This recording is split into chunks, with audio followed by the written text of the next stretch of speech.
the crystal chandeliers stopped swaying, not because the earth stopped moving, not because time froze, but because someone did what no one in Seoul's underworld had ever dared to do. The sound of crystal meeting wrist echoed like a gunshot through marble halls. The entire Park family estate went silent. Not because the elegant party ended. Not because someone collapsed. But because someone did the impossible. In the center of the grand marble hall, under the glittering European chandeliers and beside the traditional Korean fountains, Miss Jessica Jimin, the Mafia boss's stunning fiancée, pointed her manicured finger sharply at a trembling housekeeper, ready to destroy her life like she always did. Everyone froze. The household staff in their crisp uniforms. The security guards in tailored black suits positioned by every entrance. Even the family's elderly advisor stopped mid-bow. They all knew what was coming. Because 3 months ago, Jessica had a security guard's family evicted from their home for the crime of making eye contact. 2 weeks ago, a maid's daughter lost her university scholarship after Jessica made a single phone call. Tonight's victim? Still unknown. But everyone in that room knew someone was about to lose everything. Jessica always crushed someone when she was upset. And tonight, she was very upset. But something unexpected happened. A voice cut through the silence. Not loudly, not rudely, but firmly, like a river that refuses to change its course even against stone. It was the new maid, Amy Davis. A black woman from Atlanta. A woman who started only 5 days ago. A woman nobody expected to even raise her eyes, let alone speak against the Mafia boss's fiancé in front of 20 terrified staff members. But here she was, speaking calmly in her accented English, refusing to stay quiet. Every person turned to stare. What did you just say? Jessica hissed in perfect English, her voice cold as winter steel, her Korean accent sharp enough to cut glass. But Amy didn't back down. Her posture stayed steady. Her brown eyes stayed respectful but unshakable. Her natural hair framed her face like a crown of quiet dignity. And then, unknown to everyone, the Mafia boss himself, Park Min-ho, stood at the top of the marble staircase, stepping back inside from taking an urgent phone call. He stopped walking. He heard the tension crackling through his home. He turned his head slowly. Then he saw it. His fiancée trying to humiliate a desperate worker, and a foreign stranger standing in her way. Min-ho didn't move. He didn't speak. He just watched. His heart beating faster because something inside him finally began to question everything about the elegant woman he planned to marry. And beside him, materializing like a ghost in traditional hanbok, his grandmother, Halmini Park, appeared.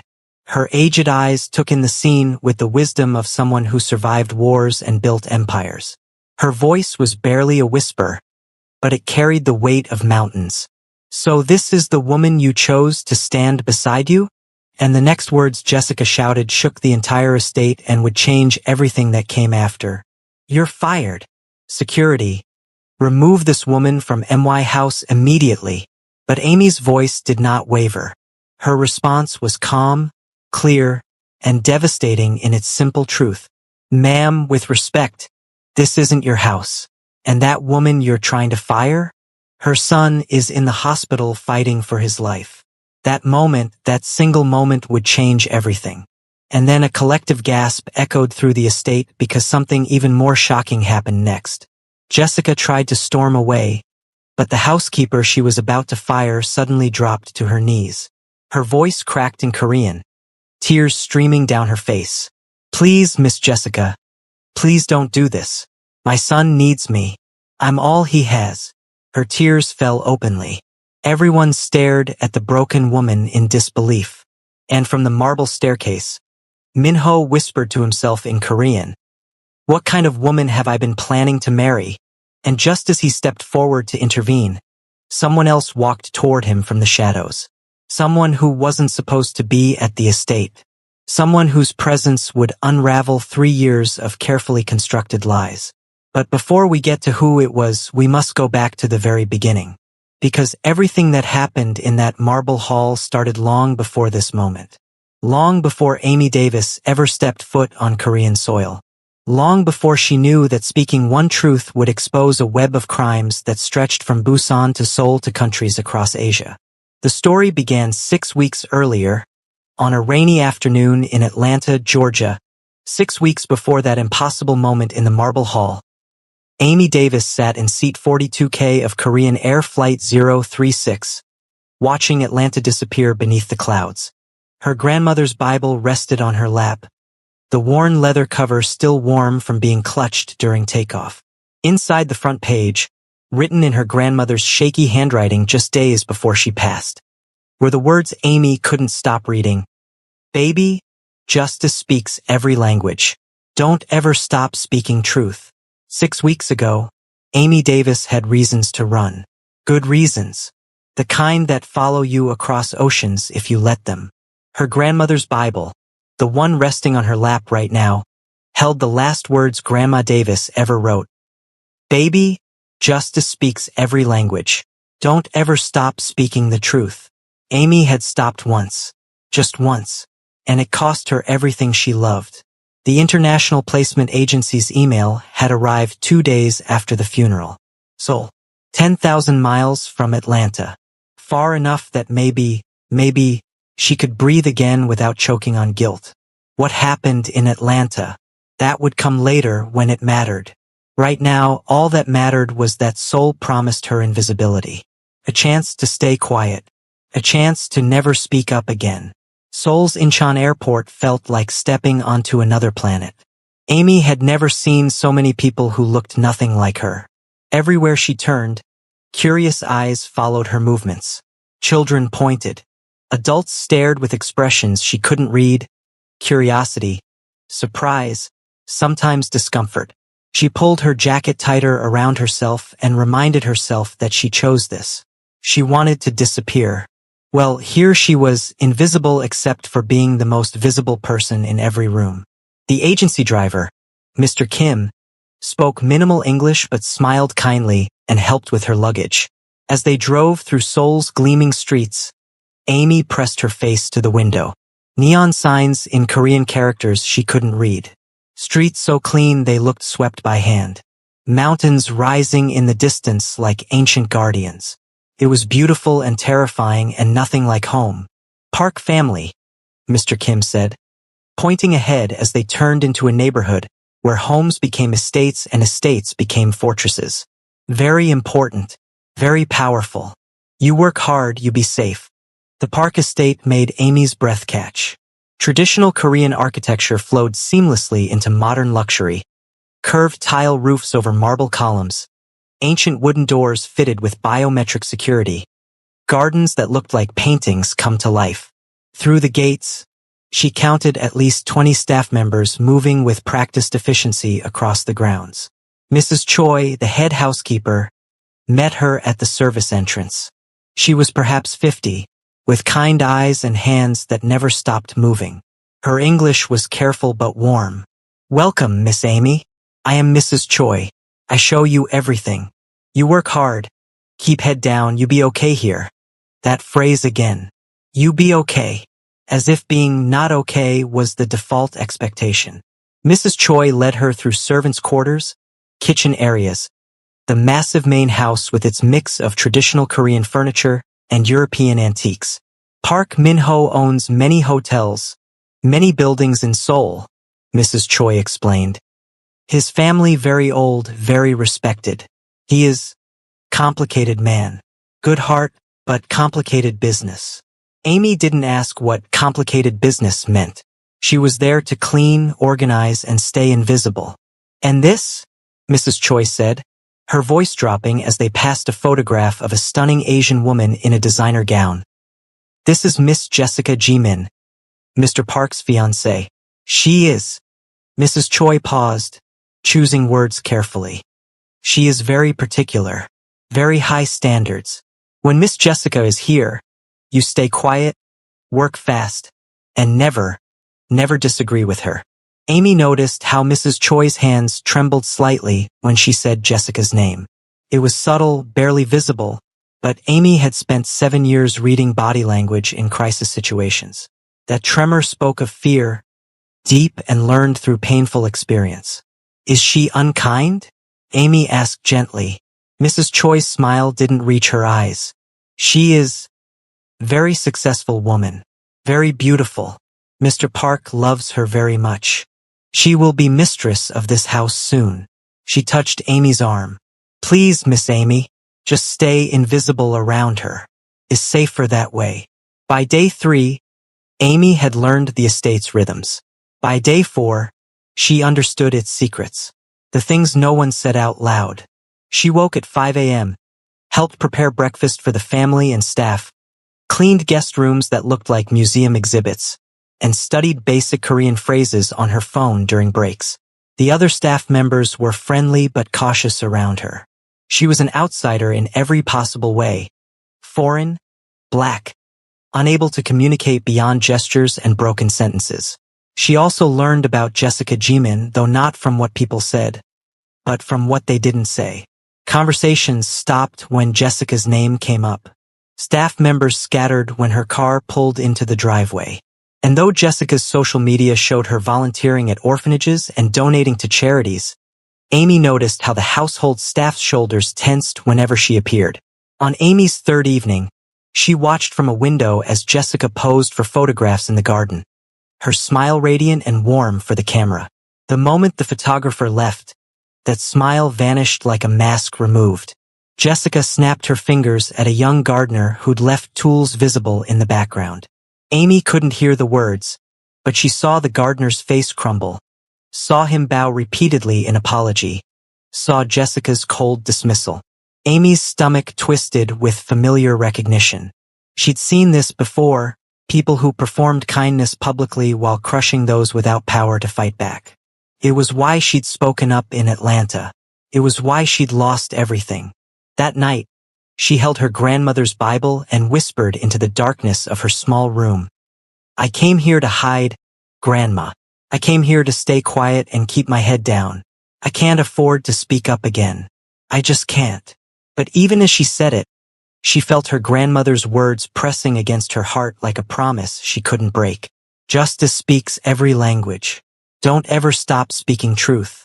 Amy closed her eyes and prayed for the strength to stay silent. Because speaking truth had already cost her everything once.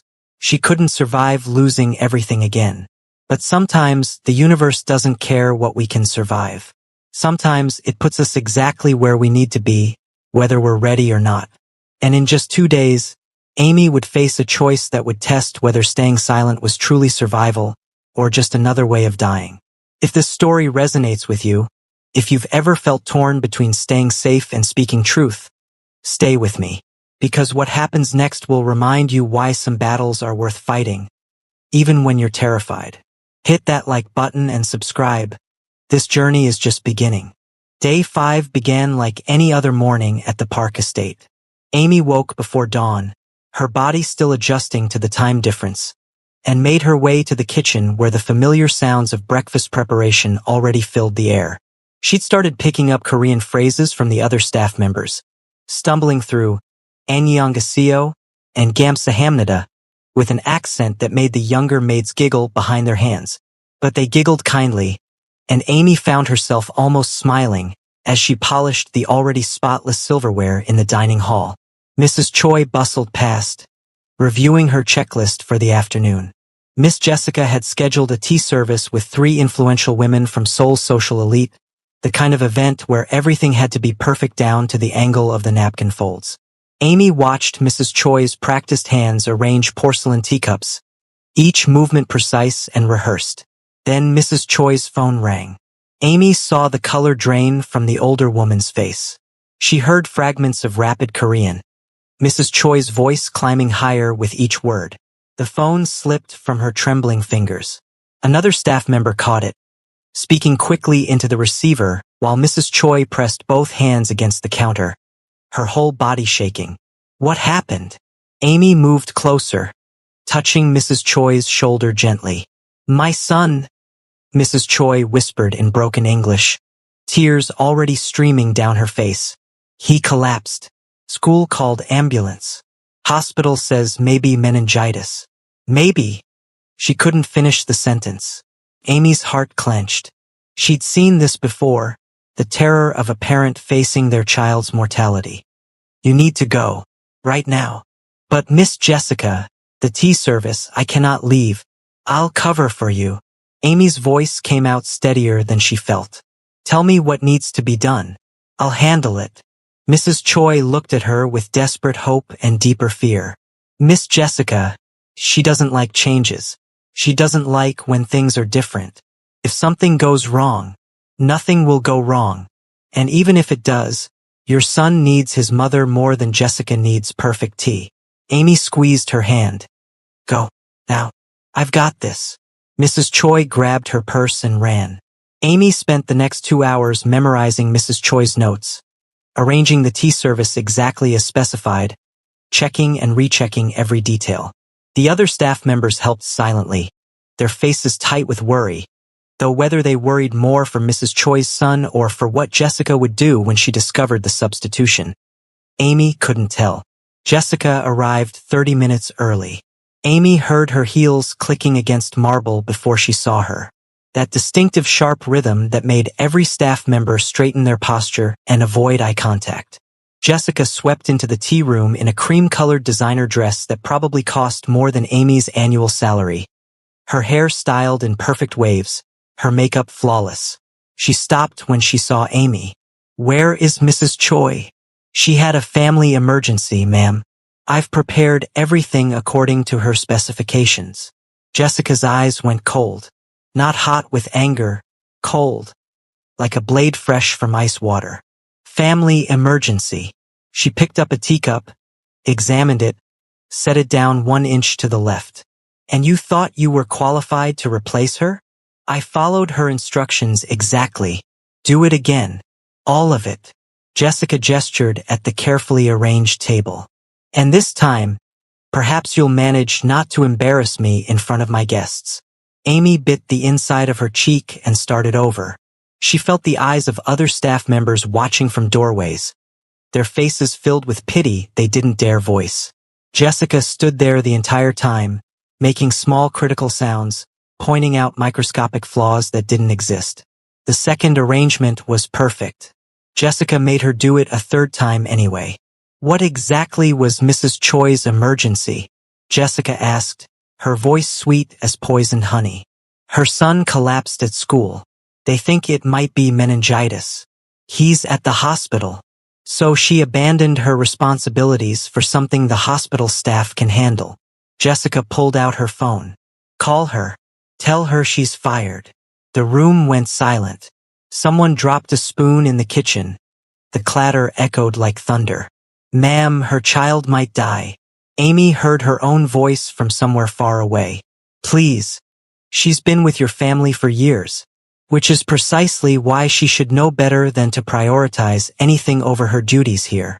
Jessica's hand rose, fast as a striking snake, palm open and aimed at Amy's face. Amy's hand moved on instinct, social worker instinct, honed from years of de-escalating violent situations. Her fingers closed around Jessica's wrist. Not roughly, not aggressively, just firmly enough to stop the blow. Time stopped. Every person in the room froze mid-breath. Amy saw their faces. Shock, terror, disbelief. No one had ever touched Jessica Jimin. No one had ever dared. Footsteps on the stairs. Minho appeared in the doorway, his phone still in his hand, his expression shifting from confusion to something darker as he took in the scene. His fiancée, her wrist caught in the grip of the new foreign maid. The terrified staff members pressed against walls, the electric tension crackling through his home. Then another presence materialized, Halmini Park, moving silently in her traditional hanbok despite her 76 years. Her face held the kind of wisdom that comes from surviving wars and burying children and building empires from ashes. Her eyes saw everything. Jessica's raised hand, Amy's defensive posture. The fear etched into every servant's face.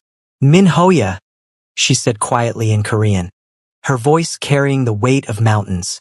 Is this your chosen bride? Jessica jerked her wrist free, her composure cracking just slightly. She assaulted me. This woman put her hands on me. But Halmini's ancient eyes had seen the truth. I saw a young woman prevent violence. The words hung in the air like smoke after gunfire. If you've ever been in a room where everything you thought you knew suddenly shifted, where masks fell away and truth stood naked and terrible, then you know this moment. Stay with me. What happens next will either save Mrs. Choi's job or destroy Amy's last chance at peace. Drop a like if you're still breathing. Jessica's face transformed in an instant. The cold mask melted into something softer, more vulnerable. She pressed a hand to her chest and turned to Minho with glistening eyes. I'm sorry, darling. I've been under so much stress with the wedding planning. I overreacted. Her voice dripped with practiced sweetness. This poor woman was only trying to help, and I let my emotions get the better of me. Amy watched the performance with sick recognition. She'd seen this before, people who could switch personas like changing clothes. Minho's jaw tightened. He looked at Amy, then at the terrified staff members still frozen against the walls, then at his grandmother whose expression revealed nothing. When he finally spoke, his voice carried quiet authority that made everyone straighten. Everyone in this household matters. Everyone. There are no disposable people under this roof. Jessica's smile flickered, just for a second. Then her phone shattered the tension with a shrill ring. She glanced at the screen and Amy saw her face change again. This time not a performance, but genuine confusion. Unknown number. Korean area code. Jessica hesitated, then answered with her practiced cheerful greeting. The voice on the other end spoke rapid Korean. Amy couldn't understand the words, but she understood the effect. Jessica's face drained of every drop of color. Her hands started trembling so violently the phone nearly slipped from her fingers. No, Jessica whispered in English. No, you have the wrong person. The male voice continued, each word hitting Jessica like a physical blow. Her knees buckled slightly. She grabbed the edge of a chair for support. Jessica. Minho moved toward her. Who is it? The phone fell from her hands, clattering against the marble floor. Jessica stared at it like it was a venomous snake. Halmini bent down with surprising grace for her age and picked up the phone. Who is this? She asked in Korean, her voice commanding respect. Amy watched Halmini's face as she listened. The old woman's expression didn't change, but something shifted in her eyes. A recognition of something dark and familiar. Tell her Justice remembers Busan, the male voice said, loud enough for Amy to hear. Tell her Detective Kim Sung-jae remembers. The call ended.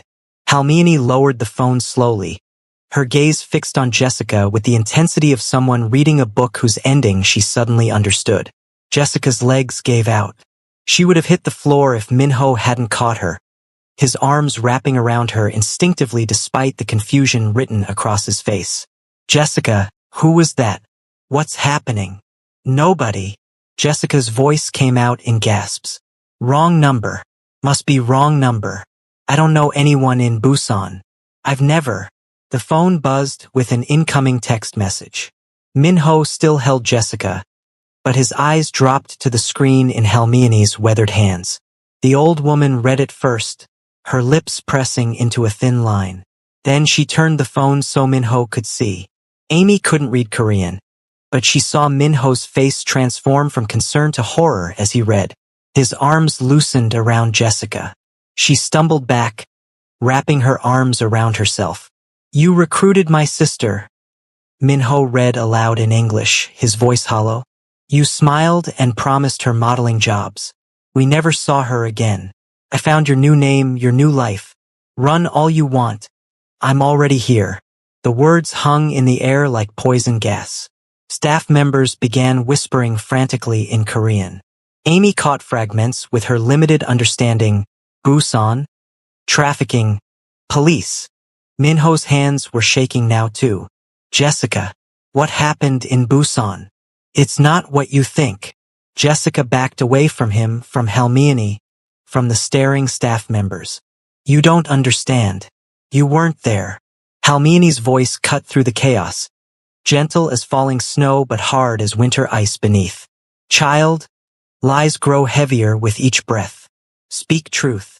Jessica's carefully constructed walls crumbled. Tears streaked her perfect makeup. Her voice cracked as words tumbled out like water breaching a dam. Before I met you, I was different. I was nobody. I was desperate. She looked at Minho with pleading eyes. I needed money. My family had debts. I was drowning. What did you do? Minho's voice barely rose above a whisper. There was this modeling agency in Busan. They said they needed someone with my look. Someone educated, trustworthy, beautiful. They paid me to recruit other girls. Jessica's hands twisted together. I didn't ask questions. I didn't want to know. I just smiled and promised these young women opportunities. Fashion careers. International travel. A better life. Amy's stomach turned to ice.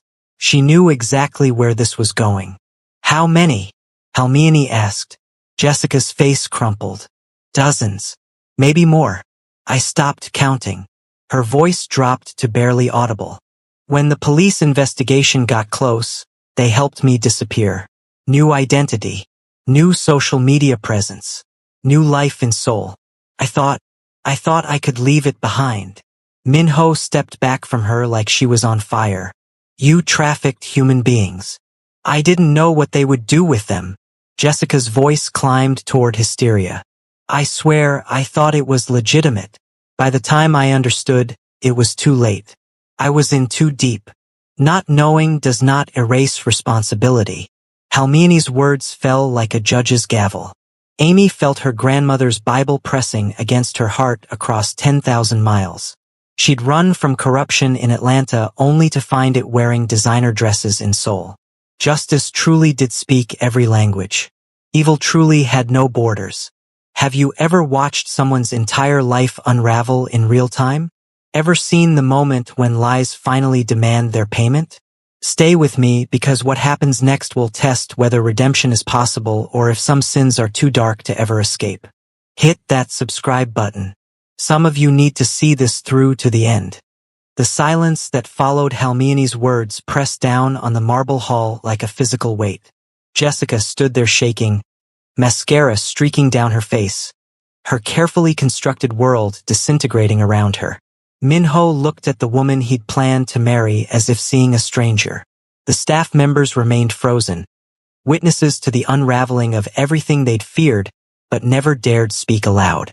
The doorbell rang. The sound cut through the tension like a knife. Everyone turned toward the entrance.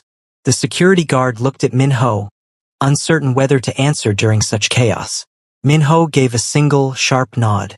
The doors opened to reveal a man in his early 40s wearing a worn suit that had seen too many sleepless nights. His eyes carried the exhaustion of someone who'd spent years chasing ghosts. He held a battered leather briefcase in one hand and several file folders in the other. His gaze swept the room, landing on Jessica, and something dangerous flickered across his face before he controlled it. He bowed deeply to Minho, the gesture respectful despite the circumstances. Park Minho SSI. I apologize for this intrusion into your home. Minho's voice came out steady, though Amy could see the tension in his shoulders.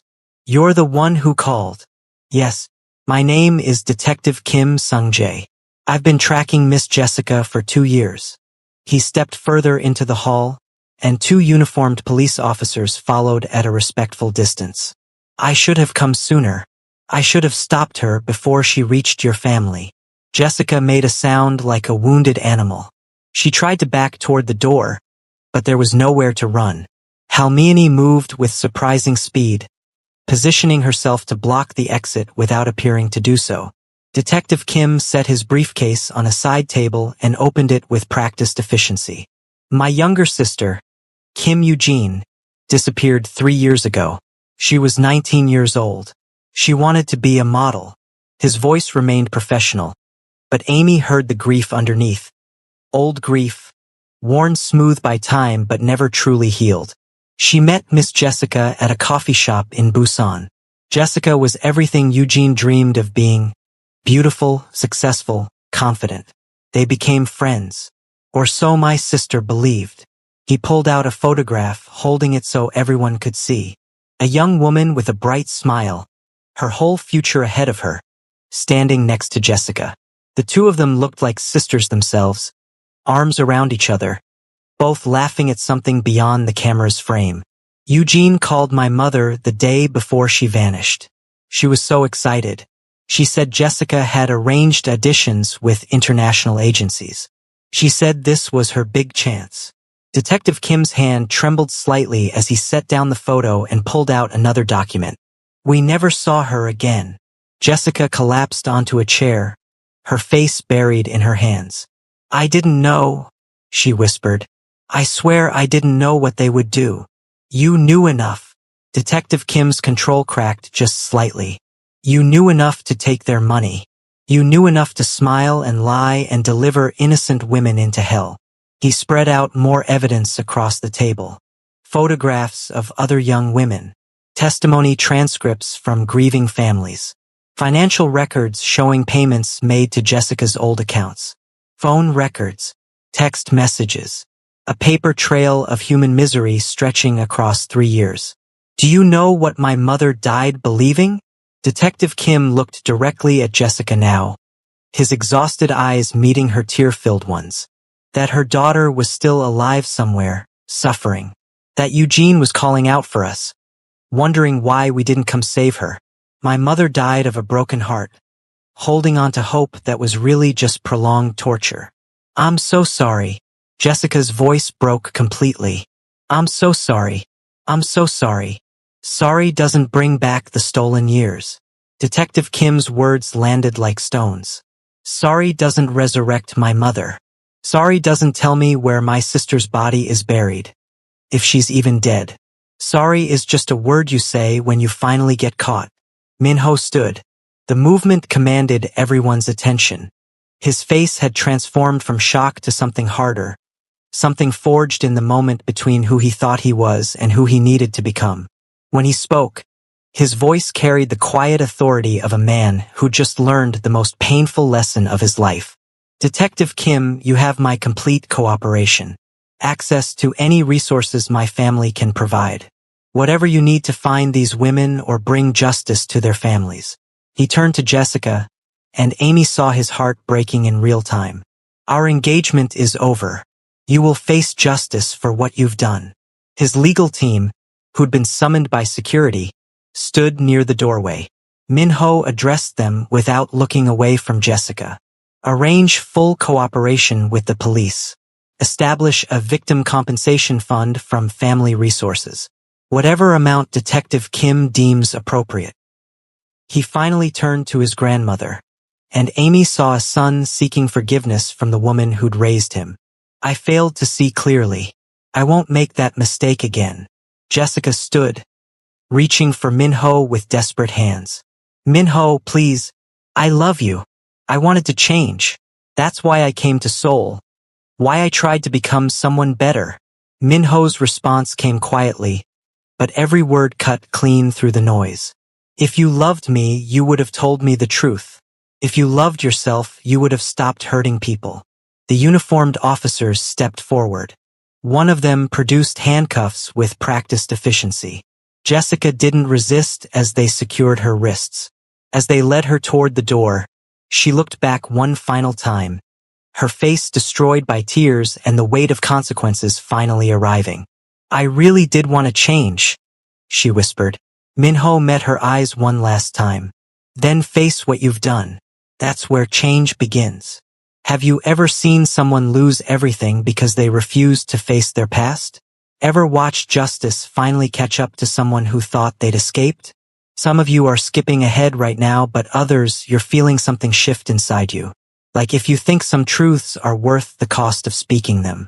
The police cars disappeared down the estate's long driveway, taking Jessica and the last remnants of Minho's illusions with them. The household stood in stunned silence, processing what they'd witnessed. Staff members who'd lived in fear for months looked at each other with expressions somewhere between relief and disbelief. The marble hall that had hosted elegant parties and important business meetings now felt like the aftermath of a storm. Everything still standing, but forever changed. Halmini moved through the frozen crowd with the grace of someone who'd navigated far worse catastrophes. She approached Amy, her weathered hand reaching out to touch the younger woman's arm. She spoke in Korean, her voice carrying warmth that needed no translation, though a young staff member stepped forward to interpret. "She asks why you did it," the translator said softly. "Why you dared to stand against Miss Jessica when no one else would." Amy looked into those ancient eyes and saw her own grandmother reflected back.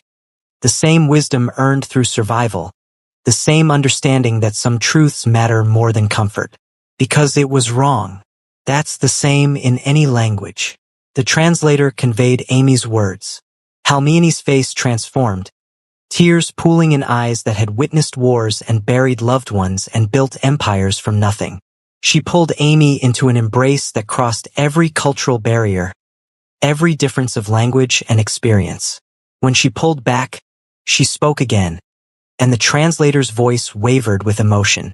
She says you understand what many never learn. That courage is not the absence of fear, but the presence of something more important than fear. Minho cleared his throat. He stood at the center of the marble hall, surrounded by the staff members who'd served his family faithfully while living under Jessica's shadow. When he spoke, his voice carried in both Korean and English, ensuring everyone understood. "I owe each of you an apology. I brought someone into this household who caused pain and fear. I failed to protect you. I failed to see what was happening under my own roof." He bowed deeply, the gesture profound in its cultural significance. A man of his position bowing to those who served him. "That changes now. You will have counseling resources available, better working conditions, and my personal guarantee that no one will ever face retaliation for speaking truth again." The staff members stood in shocked silence. Several of the older women wiped tears from their eyes. This was not the world they knew, where power acknowledged failure and sought to make amends. The service entrance burst open and Mrs. Choi rushed in, her face pale with exhaustion but radiating relief. "My son, the doctors say he will recover. The antibiotics are working. He'll be home in a week." She looked around at the gathered crowd, sensing something monumental had shifted. What happened? Why is everyone? The other staff members rushed to tell her, their words tumbling over each other in rapid Korean. Amy watched Mrs. Choi's expression change from confusion to disbelief to something approaching awe. The older woman turned to Amy and dropped to her knees in a deep bow of gratitude. Amy moved quickly, helping Mrs. Choi to her feet with gentle firmness. "No bowing. We just take care of each other. That's all." The days that followed brought changes that rippled outward like stones thrown into still water. Detective Kim's unit located 3 of the missing women alive, held in terrible conditions but breathing. Their families' prayers finally answered after years of silence. Minho's Victim Compensation Fund provided resources to families who would never see their daughters again but could at least afford proper memorials and counseling. Jessica's trial made national news, bringing closure to dozens of families while exposing the trafficking networks that had operated in shadows for too long. Minho began the painful process of examining every aspect of his business operations, bringing in ethics consultants and investigators to ensure his empire was built on legitimate foundations. Amy found herself promoted to household manager, her unique perspective valued as she helped bridge cultural understanding among the diverse staff. 3 weeks after that impossible moment in the marble hall, Amy stood in the estate's traditional Korean garden as the sun began its descent over Seoul. The city stretched out below, a contradiction of ancient temples and modern skyscrapers, tradition and innovation existing side by side. She heard footsteps behind her and turned to find Minho approaching, his hands in his pockets, his expression thoughtful. They sat on a wooden bench overlooking the garden, comfortable in silence that didn't need filling. Finally, Minho spoke in careful English. "My grandmother told me something today," she said. "True power protects, not controls." Amy nodded, thinking of her own grandmother's worn Bible and handwritten words. "My grandmother said something similar. Justice speaks every language. You proved that." Minho's voice carried genuine respect. "You came to a country not your own, faced someone everyone feared, and you didn't hesitate. I hesitated, Amy admitted. But I remembered. Some things are worth being afraid for. Hermione appeared as if summoned by their conversation, settling herself between them with the confidence of someone who belonged everywhere. She spoke in Korean, and Amy reached for her phone's translation app, but Minho gently stopped her hand and translated